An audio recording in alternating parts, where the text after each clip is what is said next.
Hello guys, स्वागत है आपका हमारे चैनल यूनिक मैथ्स पर। और आई होप आप अच्छे से पढ़ाई कर रहे होंगे, मेहनत भी कर रहे होंगे।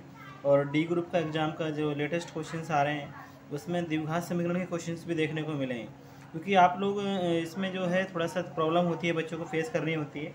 तो आप इसमें ज़्यादा प्रॉब्लम ना फेस करें, क्योंकि जो क्वेश्चन 5 सितंबर को देखा गया है आज वाले पेपर में, उसमें काफ़ी ये देखा गया है कि क्वेश्चंस आ तो रहे थे लेकिन बहुत सिंपलेस्ट फॉर्म में थे। कुछ ही क्वेश्चन ऐसे थे जो अलग थे।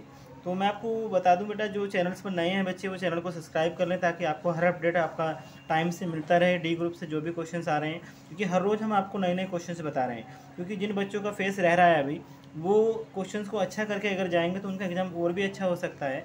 क्योंकि ऐसा है, क्योंकि जितना लेट अब पेपर होता जा रहा है उतना पेपर अब लेवल टफ होता चला जाएगा। तो ये आपको ध्यान रखना है। तो आइए चलते हैं क्वेश्चंस की ओर। इसमें हमारा पहला क्वेश्चन आपको नज़र आ रहा होगा कि द्विघात समीकरण का सही रूप क्या है।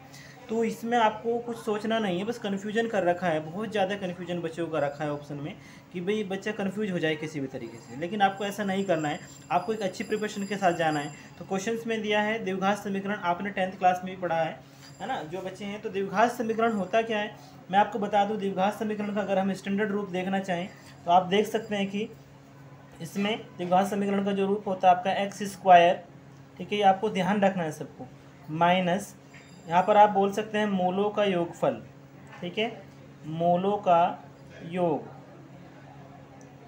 ये आपको ध्यान रखना है। फिर ब्रैकेट बंद कर देते हैं, एक्स आ जाता है, और प्लस मूलों का गुणनफल, ठीक है, आप इसे शून्यांक भी बोल सकते हैं, मूलों का गुणनफल, ठीक है, इज इक्वल टू 0। ये आप बिल्कुल माइंड में सेट कर लें कि एक्स स्क्वायर माइनस मूलों का योग, यानी जो आपके रूट्स होते हैं, जो शून्यांक होते हैं, जीरोज़ होते हैं, वो अल्फ़ा प्लस बीटा ही होते हैं। मतलब दो रूट्स होते हैं अल्फ़ा और बीटा, तो मूलों का योग यानी अल्फ़ा प्लस बीटा, और मूलों का गुणनफल यानी अल्फ़ा डॉट बीटा। तो प्यारे बच्चों, यहाँ पर ऑप्शन में काफ़ी साइन को लेकर के प्रॉब्लम की गई है। तो आप देख सकते हैं पहला है x square minus alpha plus beta x plus alpha dot beta is equal to 0। तो हमारा आंसर यही बन जाता है, ठीक है। हमारा आंसर ऑप्शन नंबर ए ही है जो करेक्ट ऑप्शन है आपका। अब आप देखें सेकंड में क्या किया इन्होंने। सेकंड में x square minus alpha plus beta x plus alpha dot beta is equal to 0। फिर थर्ड में है x square minus alpha minus beta x minus, यहाँ पर माइनस लगा रखा है, ठीक है। तो ये आपको ध्यान रखना है इसमें। ये ऑप्शन डी है आपका, x square plus alpha plus beta x minus alpha dot beta is equal to 0। तो सारे ऑप्शन कन्फ्यूजन करते हैं आपको कि आपको इसमें करना क्या है, ठीक है। तो ये ध्यान रखना है इसमें कि आपका क्वेश्चंस में इसमें जो सेकंड वाला ऑप्शन था उसमें नॉट इक्वल 0 था, ठीक है, वो बाय मिस्टेक हो गया था। तो इसमें आपको ध्यान रखना है कि वो नॉट इक्वल 0 था। तो ये आपका बिल्कुल सेम दिया है, लेकिन आप जल्दी में इस पर टिक लगा सकते हैं, लेकिन नहीं, क्योंकि आपको देखना है कि इक्वल भी 0 होना कंपलसरी है, ठीक है। तो इस तरीके से आपको क्वेश्चंस बहुत ध्यान के साथ करना है। तो प्यारे बच्चों, इस तरीके से सेकंड क्वेश्चन आता है आपका, यदि द्विघात समीकरण का एक मूल 2 + √3 है तो तब दूसरा मूल क्या होगा। ऐसे क्वेश्चंस में बिल्कुल भी सोचने की ज़रूरत नहीं है, आपको ध्यान रखना है। जब भी आप कभी ऐसा क्वेश्चन आए कि एक रूट इस तरीके से है तो दूसरा रूट क्या होगा, तो आपको कुछ नहीं सोचना है, उसका अपोजिट कर देना है। जो साइन प्लस का है तो आप माइनस कर देंगे, और माइनस है तो आप प्लस कर देंगे। लेकिन यहाँ पर आपको प्लस दिया है तो आपका होगा 2 - √3। तो आपका जो ऑप्शन इसमें दिखाई दे रहा है वो ऑप्शन नंबर ए आपका वो करेक्ट आंसर होगा। ये आपको ध्यान रखना है, ऑप्शन नंबर ए आपका करेक्ट आंसर होगा, ठीक है, 2 - √3, ठीक है। तो प्यारे बच्चों, ऑप्शन नंबर ए आपका सही रहेगा। इस तरीके से क्वेश्चन नंबर 3 आता है, यदि द्विघात समीकरण के मूलों का योगफल 4 और मूलों का गुणनफल 5 हो तब द्विघात समीकरण क्या होगा। तो ये क्वेश्चन पूछा गया है, कई शिफ्ट में पूछा गया आपका कि द्विघात समीकरण के मूलों का योगफल आपको दिया है। मूलों का योगफल का मतलब है कि आपको अल्फ़ा प्लस बीटा दिया हुआ है, ठीक है।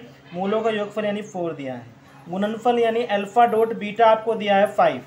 अब आपको पता करना है कि द्विघात समीकरण क्या होगा आपका।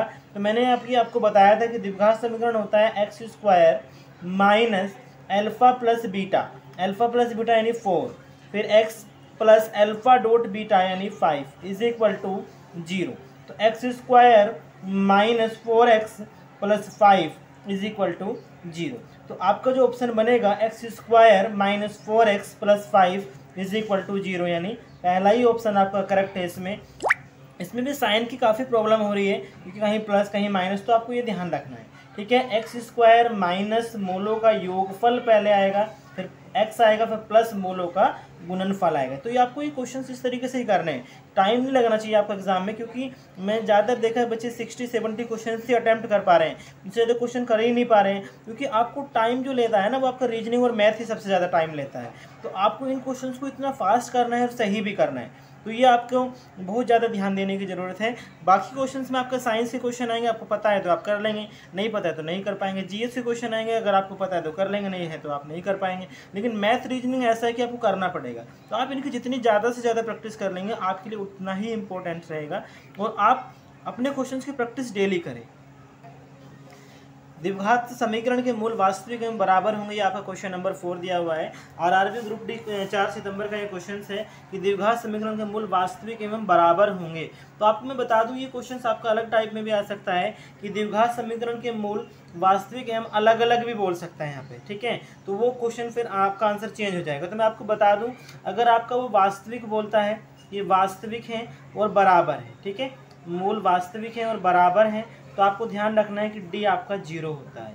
और यदि वो आपको कहता है कि मूल वास्तविक है और अलग अलग है, ठीक है, आपको ध्यान रखना है ये चीज़, मूल वास्तविक है और अलग अलग है, तो इसका मतलब आपका जो डी होगा वो ग्रेटर देन 0 होगा, ठीक है। और यदि आपको तीसरा कहता है कि मूल जो है ही नहीं, द्विघात समीकरण में मूल ही नहीं है, मूल वास्तविक नहीं है, मूल नहीं है, रूट एग्जिस्ट नहीं करते, तो उस केस में डी आपका 0 से कम होगा, मतलब माइनस में होगा, ठीक है। ये आपको ध्यान रखना है।